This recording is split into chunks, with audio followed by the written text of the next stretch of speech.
Midwifery and gynaecology का है video. साथियों, सबसे पहले चीज़ है, क्वेश्चन है हमारा एमटीपी।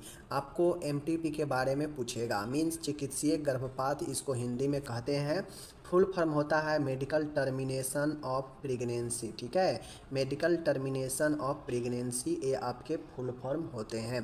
तो साथियों, चिकित्सा गर्भपात क्या है, इसकी अवस्था लिखना है, फेज लिखना है, और इसके प्रक्रिया और जटिलता सभी चीज़ें लिखना है। तो आपसे ये क्वेश्चन 10 नंबर में भी पूछ सकता है या फिर आपसे 5 नंबर में भी पूछ सकता है। चलिए हम इसको डिटेल में देखते हैं। सबसे पहले जान लीजिए एमटीपी होते क्या है, चिकित्सीय गर्भपात होता क्या है। Medical termination of pregnancy MTP क्या होता है। साथियों, 20 सप्ताह की अवधि से पूर्व, यानी 20 सप्ताह के अवधि से पूर्व गर्भ अवस्था में किसी पंजीकृत स्त्री रोग विशेषज्ञ द्वारा महिला के स्वास्थ्य एवं जीवन की रक्षा हेतु जो गर्भपात किया जाता है उसे एमटीपी कहते हैं। इस गर्भपात को एमटीपी एक्ट 1971 की धारा के अनुसार ही किया जाता है। साथियों देखिए, होता क्या है कि कभी कभी देखते होइएगा कि प्रेगनेंसी पीरियड में महिला को जो है बहुत ज़्यादा दिक्कत होता है और उसके जीवन पर सवाल आ जाता है कि या तो बच्चा बचेगा या तो स्त्री बचेगा। तो इस कंडीशन में स्त्री जो है, जो जिसका अभी जीवन ज़िंदगी में चल रहा है, ज़्यादा उसका महत्वपूर्ण है, क्योंकि जो अभी तक दुनिया में नहीं आया है तो उसका क्या अभी आशा है। तो ऐसे में उसके गर्भ में होने से महिला को, माता को दिक्कत होता है या जीवन के रक्षा के लिए ज़रूरी होता है गर्भपात कराना, तो उसे हम जो है चिकित्सीय गर्भपात के द्वारा जो है ये चीज़ें किया जाता है, जिसे हम एमटीपी कहते हैं। समझ गए। इस गर्भपात को एमटीपी एक्ट 1971 के धारा के अनुसार किया जाता है।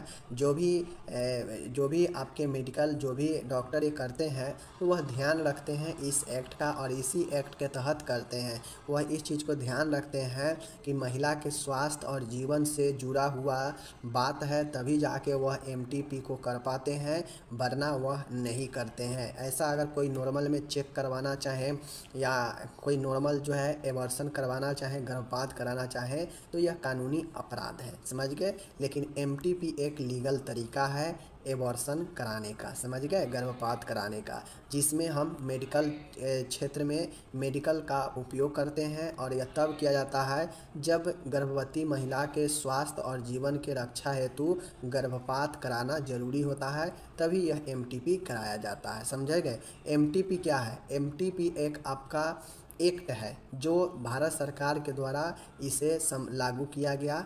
समझ गए। चलिए, एमटीपी की अवस्था। अब हम लोग से एमटीपी का कंडीशन पूछा है कि किन किन कंडीशनों में एमटीपी किया जाएगा। साथियों, भारत में चिकित्सीय गर्भपात मेडिकल टर्मिनेंसी ऑफ प्रेगनेंसी, ठीक है, एक्ट के अनुसार किया जाता है। मतलब भारत में जो मेडिकल जो गर्भपात, मेडिकल जो एबॉर्शन होता है, चिकित्सीय जो गर्भपात होता है, वह एमटीपी एक्ट के अनुसार किया जाता है। भारतीय संसद ने, पार्लियामेंट ने एमटीपी अधिनियम को 1971 में पास किया एवं जून 2003 में कुछ संशोधन किए। साथियों, ये आपके जो है ये जो एमटीपी है, यह एमटीपी जो आपके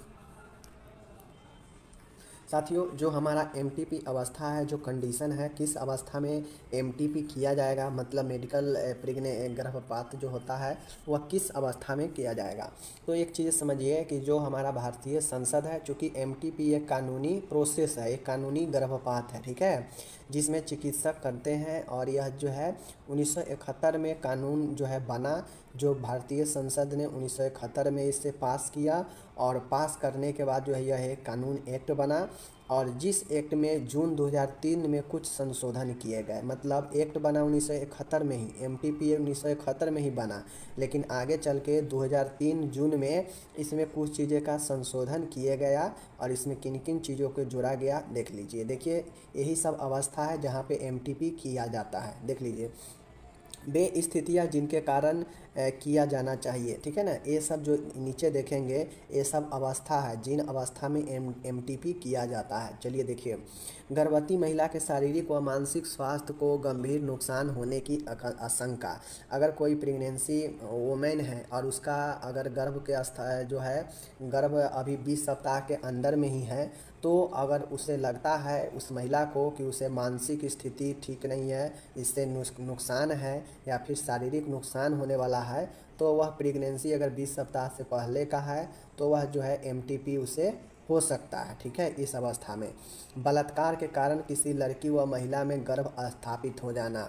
अगर कोई लड़की या महिला को कोई रेप किया है और यह रेप के होने के कारण, बलात्कार होने के कारण अगर उसमें गर्भ जो है हो चुका है, वह गर्भवती हो चुकी है और वह गर्भवती अगर 20 सप्ताह से पहले का है मतलब कम का है, तो जो है वह गर्भपात इसे कराया जाता है एमटीपी के तहत, समझ गए।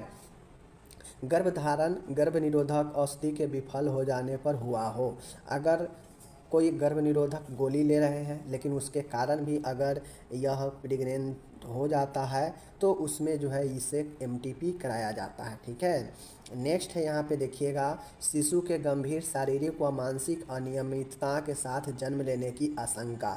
अगर कोई बच्चा है, कोई शिशु है और वह जो है पेट में पल रहा है, मतलब गर्भ में पल रहा है और यह आशंका हो रहा है कि बच्चा को कोई भारी नुकसान शारीरिक या मानसिक तौर पे हो सकता है, तो इससे बचने के लिए उसके जन्म लेने से पहले ही जो है यह करा दिया जाता है एमटीपी, ताकि वो बच्चा जो नुकसान हो, शारीरिक रूप से विकलांगता हो सकता है या मानसिक रूप से मंदबुद्धि वगैरह वगैरह का हो सकता है, तो वैसे बच्चे का ढोना में बहुत मुश्किल होता है जीवन, तो उससे पहले अगर ऐसे पता चल जाता है तो यह एमटीपी कराया जाता है। ओके, चलिए नेक्स्ट यहाँ पे एक पॉइंट और बनता है कि गर्भपात अधिकृत व पंजीकृत चिकित्सक द्वारा किया जाना चाहिए, और जो भी गर्भपात किया जाता है वह कोई एक जो है स्त्री रोग विशेषज्ञ जो स्पेशलाइज हो इस क्षेत्र में और जो रजिस्टर्ड हो उसके द्वारा ही यह किया जाना चाहिए, वरना यह इलीगल होता है, समझ गए। क्योंकि जो रजिस्टर्ड होगा तो वह अपने ऊपर चीज़ को लेगा नहीं, वह सब चीज़ देखेगा कि यह एक्ट के तहत आता है या नहीं आता है। अगर उसके क्षेत्र में रहेगा तो ठीक है, अगर उससे बाहर का होगा तो वह मना कर देगा, क्योंकि हम लोग जानते हैं कि एबॉर्शन एक कानूनी अपराध है, समझ गए। लेकिन यह एमटीपी एक्ट जो है यह देता है कि आप करवा सकते हैं, बट इसमें कुछ कंडीशन है, कुछ अवस्था है, जो अवस्था ऊपर में आप लोग देखे हैं। अगर इसमें से कोई भी अवस्था बनता है तो आज जो है एमटीपी रूल के तहत एक रजिस्टर्ड जो गाइनकोलॉजिस्ट होगी, स्त्री रोग विशेषज्ञ, वह कर सकती है एमटीपी, समझ गए। चलिए, तो ये चीज़ समझ गए आप लोग। तो इसके अंतर्गत अवस्था याद रखिएगा जरूर कि किन किन अवस्था में एमटीपी किया जाएगा। नेक्स्ट देखिएगा, चिकित्सीय गर्भ अवस्था की समापन प्रक्रिया। मतलब देख लीजिए, चिकित्सीय मतलब एमटीपी का प्रोसेस क्या होता है, प्रक्रिया क्या है। अगर कोई एमटीपी करता है, कोई डॉक्टर, कोई गाइनकोलॉजिस्ट गर्भपात करवाती है कोई अगर गाइनकोलॉजिस्ट, तो वो जो है किन किन चीज़ों को, किन किन प्रोसेस में हो सकता है एमटीपी। चलिए देखिए, एमटीपी विधि का चयन गर्भ अवस्था के अवधि पर आधारित होता है। मतलब जो एमटीपी होता है ना, मेडिकल टर्मिनेशन ऑफ प्रेगनेंसी, यह जो चीज़ें होता है यह गर्भ अवस्था मतलब प्रेगनेंसी पीरियड के जो है उस पर बेस होती है। मतलब नॉर्मल इसे जो है 20 सप्ताह इससे नीचे के जो गर्भ रहता है उसको आराम से यह किया जाता है एमटीपी, समझ गए। तो यही जो है अवधि पर आधारित होता है। बट हाल फिलहाल में 21 या 22 में इसमें कुछ अमेंडमेंट संशोधन किया गया है, जहां पे क्रिटिकल सिचुएशन में अगर 20 से पार कर गया है और 24 सप्ताह तक हो रहा है, और इस कंडीशन में अगर कोई क्रिटिकल सिचुएशन है जो शिशु को या माता को नुकसान है, तो जो है क्या कर सकता है 20 से 24 सप्ताह के बीच में भी हो सकता है, जो कि एक नया आपका अमेंडमेंट आया है, ठीक है। नॉर्मली 20 सप्ताह माना जाता है इसका, 20 वीक्स। ओके, चलिए, तो इसका जो अवधि होता है पहली तिमाही मतलब प्रथम 3 माह, ठीक है। प्रथम 3 माह में कैसे होता है, इसमें 12 सप्ताह तक की अवस्था का गर्भपात किया जाता है। प्रथम तिमाही का मतलब समझ रहे हैं कि 12 मतलब एक महीना में 4 सप्ताह होता है, तो 4 × 3 कीजिए तो 12 सप्ताह होगा, यानी 3 मंथ। यह प्रथम 3 सप्ताह में जो है यानी यह प्रथम 12 सप्ताह तक गर्भ अवस्था का गर्भपात किया जाता है। समझ गए, यही प्रथम तिमाही होता है। ओके, इसमें जो मेथड होता है वह मेडिकल मेथड होता है, मेडिकल चिकित्सीय मेथड होता है, जिसमें एमटीपी 1 सप्ताह तक की गर्भावस्था के लिए किया जाता है। इसमें औषधियों द्वारा एमटीपी किया जाता है, जैसे मीसोप्रोस्टॉल और मिफेरिस्टोन और मेथोट्रेक्सेट और टोमोक्सीफेनी, ये सब जो आपके दवाई हैं, ये दवाई गर्भपात में काम करता है। समझ गए चीज़ को। अगर अगर गर्भ अवस्था अगर गर्भ प्रेगनेंसी अगर 1 सप्ताह का है, ठीक है, 1 सप्ताह या इससे कम का है, तो ये दवाई के द्वारा जो है गर्भपात किया जाता है, यानी मेडिसिन के द्वारा यह चिकित्सीय गर्भपात होता है। प्रथम तिमाही की हम बात कर रहे हैं। प्रथम तिमाही में अगर गर्भ 1 सप्ताह का है या इससे कम का है, तो उसमें औषधि का प्रयोग किया जाता है। जो औषधि यहाँ पे दिया गया है आप इसका नाम देख लीजिएगा। ओके, बार बार पढ़िएगा। ये तो मैं आपको बता दिया कि एक तरीका है जिसके द्वारा अगर कोई 1 सप्ताह की प्रेगनेंसी है या इसके अंडर में है, तो कुछ दवाइयाँ हैं जिसके द्वारा वह जो है एबॉर्शन हो सकता है एमटीपी के तहत। ओके, चलिए ये हो गया। दूसरी चीज़ें है सर्जिकल, दूसरी चीज़ें है प्रथम तिमाही में सर्जिकल है। इनमें निम्न विधियों का इस्तेमाल किया जाता है, सर्जरी के द्वारा निम्न विधियाँ होता है। एक है सक्शन इवैक्यूएशन। सक्शन इवैक्यूएशन का मतलब होता है कि इसे 10 सप्ताह तक की गर्भ अवस्था में इस्तेमाल किया जाता है। मतलब सीधा समझिए 1 सप्ताह तक होगा तो मेडिसिन का उपयोग होगा तो मेडिकल हो जाएगा, वो सर्जिकल होगा तो यह 10 सप्ताह तक उपयोग किया जाता है। और हम देख क्या रहे हैं, प्रथम 12 सप्ताह तक का। समझ गए, तो प्रथम 10 सप्ताह तक ये सक्शन एवैक्यूएशन का उपयोग किया जाता है। इसमें एक कैनुला को सक्शन मशीन से जोड़कर गर्भाशय में डाला जाता है। वह सक्शन द्वारा मतलब चूसन द्वारा कंसेप्शन प्रोडक्ट को बाहर निकाला जाता है। मतलब ये जो सक्शन एवैक्यूएशन होता है, इसमें होता है कि एक कैनुला होता है, कैनुला को एक सक्शन मशीन से जोड़ा जाता है।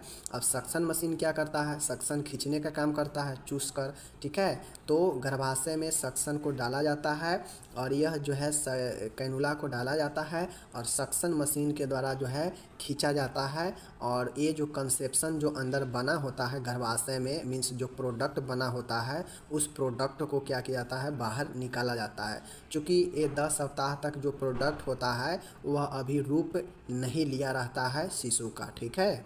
तो यह प्रोडक्ट को निकाला जाता है। समझ गए चीज़ को। चलिए, एंड नेक्स्ट है यहाँ पे देखिएगा डिलेशन एंड एवैक्यूएशन, ठीक है। डिलेशन एंड एवैक्यूएशन, देखिए इस विधि का 6 से 8 सप्ताह तक जो है गर्भ अवस्था में इस्तेमाल किया जाता है। मेटल डिलेटर्स की सहायता से सर्विक्स को फैलाया जाता है एवं गर्भाशय गुहा में कंसेप्शन प्रोडक्ट का एवैक्यूएशन किया जाता है, ठीक है। देखिए होता है डिलेशन एवैक्यूएशन का मतलब होता है कि इस विधि में, चूँकि यह सर्जिकल मेथड है, तो इसमें एक मेटल डिलेटर्स का प्रयोग किया जाता है। मेटल डिलेटर्स क्या करता है, डिलेटर मतलब होता है समझिए फैलाने वाला, ठीक है ना। तो मेटल जो डिलेटर्स होता है वह क्या करता है कि जो सर्विक्स जो गिरीबा होता है यूट्रस के नीचे, उस सर्विक्स को फैलाता है, डिलेट करता है। और फैलाने के बाद जो है वह मेटल को गर्भाशय गुहा में भेजा जाता है और भेजकर जो प्रोडक्ट बना होता है उस प्रोडक्ट को उसी गर्भाशय के अंदर ही एवैक्यूएट कर दिया जाता है, एवैक्यूएशन कर दिया जाता है। समझ गए, नष्ट कर दिया जाता है। और ये जो डिलेशन एंड एवैक्यूएशन होता है यह 6 से 8 सप्ताह में होता है, इसको याद रखिएगा। तो ये आपके 2 विधि हो गया, ठीक है। प्रथम तिमाही में 2 विधि हो गया। अब नेक्स्ट है यहाँ पे देखिएगा दूसरी तिमाही। अब हम लोग प्रथम 12 यानी प्रथम 3 महीने का देख लिए कि 1 महीने, उसके बाद 10 सप्ताह, उसके बाद 6 से 8 सप्ताह के अंदर 3 विधि से किया जाता है। समझ गए हम लोग, जिसमें एक मेथड मेडिकल और दूसरा सर्जिकल, चीज़ को समझ गए। एंड अब दूसरी तिमाही यानी कोई अब 12 सप्ताह के बाद जो है ये 12 सप्ताह तक तो वो प्रथम तिमाही हो जाएगा। तो अब 13 से 20 सप्ताह तक गर्भ अवस्था का गर्भपात किया जाता है इसमें दूसरे तिमाही में, ठीक है। दूसरे तिमाही में कितने से कितने अगर प्रेगनेंसी पहुंच चुका है तो उसका होता है, तो 13 से अगर 20 सप्ताह का प्रेगनेंसी हो चुका है तो इस कंडीशन में जो है किया जाता है, यानी 3 महीने तक तो प्रथम तिमाही होता है, 3 महीने से लेकर 6 महीने तक अगर रहता है तो इसे जो है दूसरी तिमाही में लेते हैं। जैसे देख लीजिए, 13 से 15 सप्ताह की अवस्था में D&E जो है डी द्वारा गर्भपात किया जाता है। D&E का मतलब होता है डिलीशन एंड एक्यूवेशन, जो ऊपर में आप देखे हैं, समझ गए ना। D&E यही होता है डिलेशन एंड इवेकुएशन, समझ गए चीज़ को। चलिए, तो वही है, पहला है कि 13 से 15 सप्ताह की अवस्था में, मतलब जो 13 से हम लोग 20 देख रहे हैं ना, इसमें भी अलग अलग बांटा हुआ है। प्रथम जो 13 से 15 होगा तो इसमें डी द्वारा गर्भपात किया जाता है, जो कि DE ऊपर वाला है, ठीक है, dilation and evacuation. Induction of abortion के लिए प्रोस्टेग्लैंडलाइंस का भी उपयोग किया जाता है। मतलब इंडक्शन ऑफ एवर्सन के लिए प्रोस्टेग्लैंडिन्स का भी उपयोग किया जाता है, ठीक है, याद रखिएगा। इंडक्शन ऑफ एवर्सन के लिए प्रोस्टेग्लैंड्स का भी उपयोग किया जाता है। तीसरा है induction of aversion. Induction of aversion का मतलब होता है कि हाइपरटोनिक सॉल्यूशन का अंतः गर्भाशय इंट्रायूटेरिन इंस्टिलेशन किया जाता है, ठीक है। हाइपरटोनिक सॉल्यूशन के रूप में इथोक्रीडाइन लैकेट, ठीक है, 0.1 बिलियन का उपयोग किया जाता है। वह हाइपरटोनिक यूरिया 40% तथा सेलाइन 20% का भी उपयोग किया जाता है। देखिए, ये जो तीसरा आप इंडक्शन ऑफ एवर्सन देख रहे हैं, तो इस इंडक्शन ऑफ एवर्सन में एक हाइपरटोनिक सॉल्यूशन बनाया जाता है, और इस हाइपरटोनिक सॉल्यूशन को इंट्रायूटेरिन मतलब गर्भाशय के अंदर जो है डाला जाता है, आरोपित किया जाता है, जिससे होता यह है कि ये सॉल्यूशन जो है नष्ट कर देता है जो प्रोडक्ट बना होता है अंदर में। तो इस सॉल्यूशन में इथोक्राइडिन लोकेट 0.1 का उपयोग किया जाता है, और हाइपोटोनिक यूरिया 40% और सलाइन 20% का उपयोग किया जाता है। तो ये जो है आपके इंडक्शन ऑफ एवर्सन हो गया, समझ गए। चौथा देखिएगा, कुछ परिस्थिति में हिस्टेरेक्टोमी किया जाता है, ठीक है। कुछ ऐसे कंडीशन होते हैं जहाँ पे हिस्टेरेक्टोमी किया जाता है, यानी गर्भाशय में इंसिजन चीरा लगाया जाता है, ठीक है। तो ये 13 से 20 सप्ताह का आपका हो जाता है, जब जो है आपको हिस्टेरेक्टोमी भी कुछ से कंडीशन में किया जाता है, ओके। चलिए, अब हम लोग यहाँ पे जटिलता देखते हैं, कॉम्प्लिकेशंस। मतलब अगर MTP कोई कराता है तो MTP कराने से क्या जटिलता इसका आएगा, कॉम्प्लिकेशन देख लीजिए। जनन मार्ग में क्षति हो सकता है, मतलब जो जनन ऑर्गेन है, रिप्रोडक्टिव ऑर्गेन्स है, उसमें क्षति पहुंच सकता है, ठीक है। अपूर्ण गर्भपात मतलब इनकम्प्लीट एवर्सन, मतलब जो एवर्सन हो सकता है वह इनकम्प्लीट हो सकता है, समझ गए, अपूर्ण हो सकता है, और इससे जो है आगे के समय में बहुत प्रॉब्लम हो सकता है। इसीलिए देखते होइएगा कि जो गर्भपात कराता है उसका शरीर खराब हो जाता है, क्योंकि उसको बार बार ब्लीडिंग जो है शुरू हो जाता है। उसके बाद है हेमरेज, रक्तस्राव होता है, ठीक है, रक्तस्राव होने लगेगा, और हाथ शॉक लग सकता है ऐसे कंडीशन में, ठीक है। संक्रमण गंभीर हो सकता है, मासिक धर्म से संबंधित समस्या हो सकता है, एंड इनफर्टिलिटी, बांझपन भी हो सकता है। तो MTP अगर कराए तो सोच समझ के कराना चाहिए, वरना ये सब जटिलता सामना करने के लिए तैयार रहना चाहिए, ठीक है। तो ये जो है आपका जटिलता भी बता दिए, विधि भी बता दिए, अवस्था भी बता दिए, समझिए। चलिए, अब हम चलते हैं नेक्स्ट प्रश्न की तरफ। ये सब इंग्लिश यहाँ पे दिया गया है, आप इसका इंग्लिश अच्छे से देख सकते हैं, ओके। चलिए, अब हम चलते हैं नेक्स्ट प्रश्न की तरफ। तो यहाँ पे देख सकते हैं नेक्स्ट प्रश्न क्या है। यहाँ पे देखिए, यहाँ पे जो नेक्स्ट प्रश्न है वो है आपका, क्वेश्चन पूछ सकता है इनफर्टिलिटी के बारे में। देखिए, इनफर्टिलिटी दो तरीके का होता है, एक आपका होता है मेल इनफर्टिलिटी, और एक होता है फीमेल इनफर्टिलिटी, और एक होता है आपका मेल इनफर्टिलिटी, यानी पुरुष में भी बांझपन होता है और मेल में भी जो है बांध्यता होता है, ठीक है। स्त्री बांध्यता मतलब बांझपन जिसको बोलते हैं, और पुरुष का अलग है, ओके। चलिए, हम लोग आज देखते हैं इसका कॉज, देखेंगे कि किन किन कारणों से जो है स्त्री में बांझपन होता है, समझ गए। देखिए, स्त्री बांध्यता के कारण, कॉज ऑफ फीमेल इनफर्टिलिटी। देखिए, बांध्यता के लिए महिला संबंधी कारण निम्नलिखित होते हैं, ठीक है। मतलब female related reason for infertility are also follow age, ठीक है, देख लीजिए। पहला है डिफेक्टिव ओवुलेशन, असमान डिम्ब क्षरण। ओवुलेशन मतलब क्या होता है कि ओवुलेशन मतलब क्या होता है कि डिम्ब का बनना, अंडा का बनना, ठीक है। तो असमान डिम्ब क्षरण यानी डिफेक्टिव ओवुलेशन मतलब जो ओवुलेशन हो रहा है वह जो है निष्क्रिय हो रहा है, उसका कोई काम नहीं हो रहा है, ठीक है। पहला है अंतस्रावी विकार, ठीक है। पहला देखिए डिफेक्टिव ओवुलेशन है मतलब असमान डिम्ब क्षरण। तो इसमें बहुत सारे प्रकार है। पहला है अंतस्रावी विकार, इंडोक्राइन डिसऑर्डर।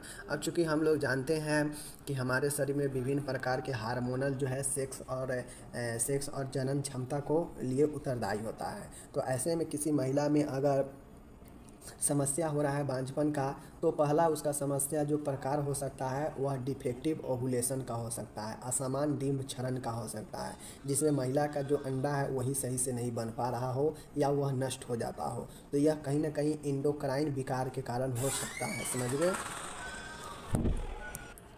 तो यही चीज़ें है कि जैसे उसके कोई अंतःस्रावी विकार होगा, जैसे उसके आंतरिक कोई प्रॉब्लम होगा, जैसे हार्मोनल फंक्शन या कुछ भी हो सकता है जो उसके ग्रंथियों में असमान क्रिया समान से जो है समान क्रिया में बाधित होता हो उसके इंडोक्राइन में, तो ये प्रॉब्लम जो है कहीं ना कहीं उसके डिम्ब पर इफेक्ट पड़ता हो। तो ये पहला अंतःस्रावी इफेक्ट हो गया। जैसे देख लीजिए पहला में है pituitary gland, thyroid gland, hypothalamus gland और एड्रीनल ग्लैंड। ये सब के सब इंडोक्राइन ग्लैंड है और इसमें असमान होने के कारण जो है यह स्त्री के क्या होगा कि डिम्ब पर इफेक्ट पड़ेगा, यानी समझ रहे ना, अंडा पर जो है अंडा बनने में इफेक्ट करेगा और यह जो है अंडा को डिफेक्ट करेगा, मतलब उसे क्षतिग्रस्त करेगा।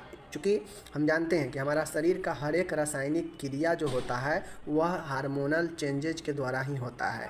तो जैसे सेक्सुअल हो गया या बच्चा का बनना या फिर क्या हो गया कि जनन क्रिया में, इस सब में हमारा जो है एक उत्तरदायी होता है हार्मोन ग्रंथि भी, ठीक है। तो इस ग्रंथियों में डिफेक्ट होने से भी जो है असमान होने से अंडाणु जो है जो हमारा फीमेल का जो अंडा होता है उसमें डिफेक्ट होगा, समझ गए। दूसरा कुछ बीमारियां हो सकता है जैसे रीनल फेलुअर, किडनी का समस्या, डायबिटीज हो सकता है, सीलियक रोग हो सकता है, मोटापा, ओवरीज एक्सरसाइज, ओवर एक्सरसाइज और एनोरेक्सिया नर्वोसा, समझ गए।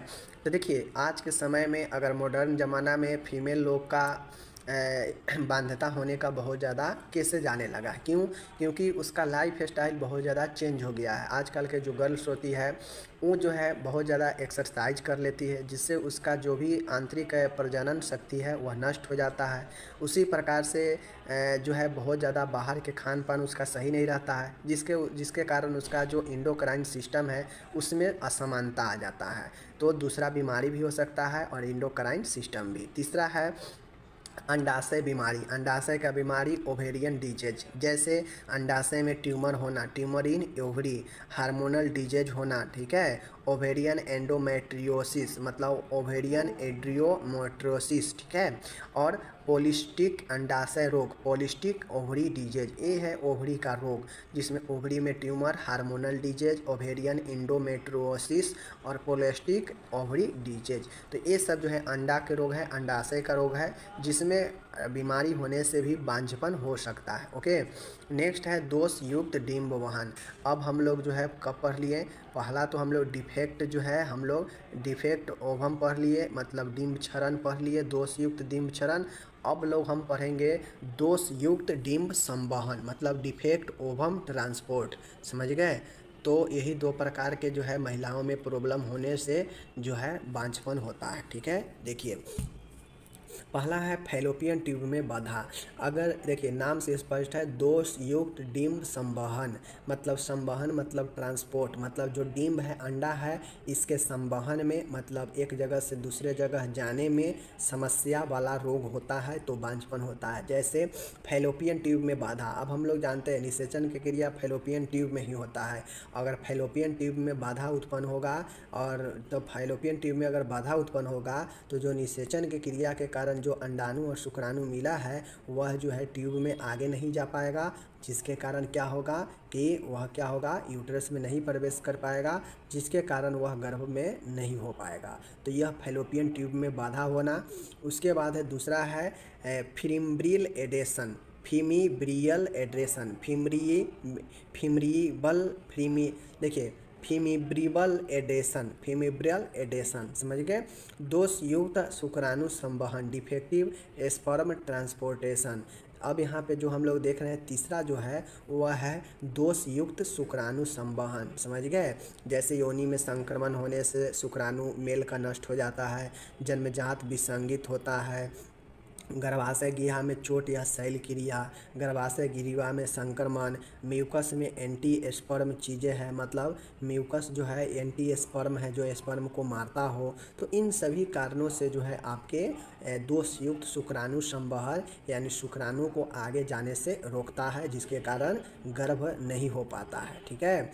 अब चौथा है दोषयुक्त गर्भ आरोपण, मतलब डिफेक्टिव इम्प्लांटेशन। जैसे फिब्रॉइड्स होता है, संक्रमण होता है, जन्मजात विसंगित होता है, हार्मोनल असंतुलन होता है, और ये सब जो है आपके दोषयुक्त गर्भारोपण हैं। तो इस प्रकार से 4 प्रकार यहाँ पे हम लोग देखे हैं, दोषयुक्त डिंब संवहन और दोषयुक्त डिंब क्षरण में 3 देखे हैं और यहाँ पे 4 देखे हैं। तो कुल महिलाओं में जो महिलाओं में जो बाध्यता होता है, जो बांझपन होता है, मुख्यतः 2 कारण से, एक डिंब क्षरण के कारण से और एक डिंब संवहन में समस्या आने से, यानी दोषयुक्त डिंब संवहन। तो ये बी नंबर, ये ए नंबर, और इसमें 3 पॉइंट था, इसमें 4 पॉइंट था, ठीक है। और ये चारों पॉइंट में जो है हम लोग अच्छे से देखे हैं। तो जो लोग अगर पढ़ने वाले हैं वीडियो को 1 से 2 बार देखिएगा तो समझ में आ जाएगा। जैसे पढ़ लिए, समझ लिए। चलिए हम विदा लेते हैं।